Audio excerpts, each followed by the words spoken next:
करोडको कारोबार हुन्छ भनेर हामीले अनुमान गरेका थियौँ भने 1,14,94,746 रुपियाँ यथार्थमा हाम्रो कारोबार भएको छ।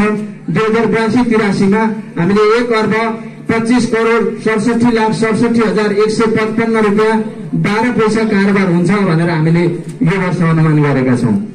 सम्पत्ति तथा जायदादतर्फ नगद नौजात, बैंक नौजात, अल्पकालीन लगानी, ऋण लगानी, पाउनुपर्ने हिसाब र स्थिर सम्पत्ति गरेर हामीले 1,19,00,00,000 हुन्छ भनेर अनुमान गरेका थियौँ भने 1,14,25,94,746 रुपियाँ यथार्थमा भएको छ।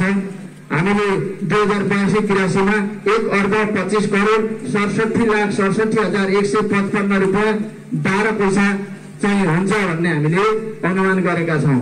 आम्दानीतर्फ विभिन्न आम्दानी, वित्तीय आम्दानी, ऋण कारोबारबाट आम्दानी, ब्याज प्राप्तबाट आम्दानी लगायतका आम्दानीहरू यहाँहरूले प्रतिवेदनमा हेर्न सक्नुहुन्छ। हामीले जम्मा 14,54,62,863 रुपियाँ चाहिँ हाम्रो आम्दानी हुन्छ भनेर हामीले अनुमान गरेका थियौँ। हामीले यथार्थमा 11,12,15,817 रुपियाँ 68 पैसा यथार्थमा आम्दानी गरेका छौँ भने हामीले 82-83 12,81,01,545 रुपियाँ चाहिँ आम्दानी हुन्छ भनेर हामीले अनुमान गरेका छौँ। त्यसै गरी खर्चतर्फ वित्तीय खर्च, बचत खर्च, ऋणमा ब्याज खर्च, कर्मचारी खर्च लगायत सञ्चालन खर्च सबै संस्थाको टोटल खर्च चाहिँ हामीले 10,15,83,699 हुन्छ भनेर अनुमान गरेका थियौँ। यथार्थमा 8,10,74,293 रुपियाँ 1 पैसा खर्च भएको छ भने हामीले 82-83 चाहिँ 8,53,47,600 खर्च हुन्छ भनेर अनुमान गरेका छौँ। हामीले कुल आम्दानी 14,54,62,863 रुपियाँ हुन्छ भनेर अनुमान गरेकामा 11,12,15,817 रुपियाँ 68 पैसा हाम्रो आम्दानी भएको छ भने 12,81,01,545 रुपियाँ यो वर्ष चाहिँ हामीले आम्दानी गर्छौँ भनेर अनुमान गरेका छौँ। त्यसै गरी शुद्ध बचत 4,25,62,500 रुपियाँ शुद्ध बचत हुन्छ यो वर्ष भनेर हामीले अनुमान गरेका थियौँ भने हामीले यो वर्ष 2,92,60,718 रुपियाँ 67 पैसा खुद बचत गरेका छौँ भने 2082-83 4,01,88,705 रुपियाँ हामीले त्यस्तो शुद्ध बचत गर्न सक्छौँ भनेर हामीले अनुमान गरेका छौँ। र यो वर्षको 2,92,60,718 रुपियाँ 67 पैसाको शुद्ध बचतलाई हामीले ऋण सुरक्षा व्यवस्थामा लगेर हामीले राखेका छौँ।